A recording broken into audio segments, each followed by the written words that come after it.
మావిగన్ అంటే మనందరికీ తెలిసిన విషయమే.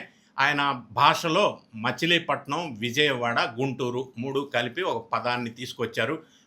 ఆయన వెలుగులోకి తీసుకొచ్చారు. ఈ 3 నగరాలని కనెక్ట్ చేస్తూ ఒక భారీ మెగా సిటీ కారిడార్‌ని నిర్మించాలి అనేది జగన్మోహన్ రెడ్డి గారి ప్రతిపాదన.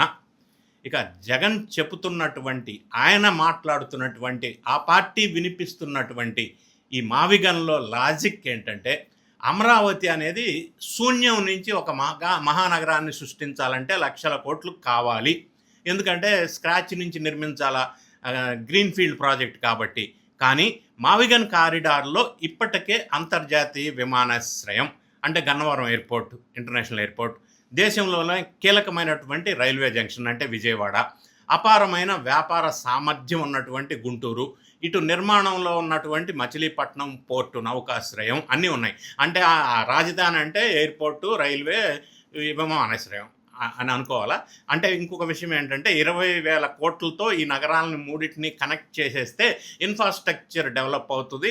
ఒక నగరాన్ని రాజధానిలాగా మనం యుటిలైజ్ చేసుకోవచ్చు అని జగన్మోహన్ రెడ్డి గారు వ్యూహం లేదా ఆయన ప్రణాళిక, ఆయన భావం. మావిగన్ వల్ల ఆళ్ళు చెబుతున్నట్టుగా నిజంగా జరిగేటువంటి అడ్వాంటేజెస్ ఏముంది అని ఆలోచిస్తే ఆర్థిక భారం తగ్గుతుంది, కరెక్టే. ఇప్పటికే అప్పుల్లో ఉన్నటువంటి ఏపీకి కొత్తగా లక్షల కోట్ల అప్పులు తెచ్చే అవసరం ఉండదు. ఎస్, కరెక్టే. పోర్ట్ బేస్డ్ డెవలప్మెంట్ అది కూడా మనం ఆలోచించినట్టయితే మచిలీపట్నం పోర్ట్ అందుబాటులోకి రావటం వల్ల రాజధానికి నేరుగా సముద్ర మార్గం, వాణిజ్య హబ్బు క్రియేట్ అయ్యే అవకాశం ఉంది. ఇవన్నీ కూడా మావిగన్ ప్రపోజల్లో జగన్మోహన్ రెడ్డి లేదా వాళ్ళ టీం చెప్తున్నటువంటి అంశాలు.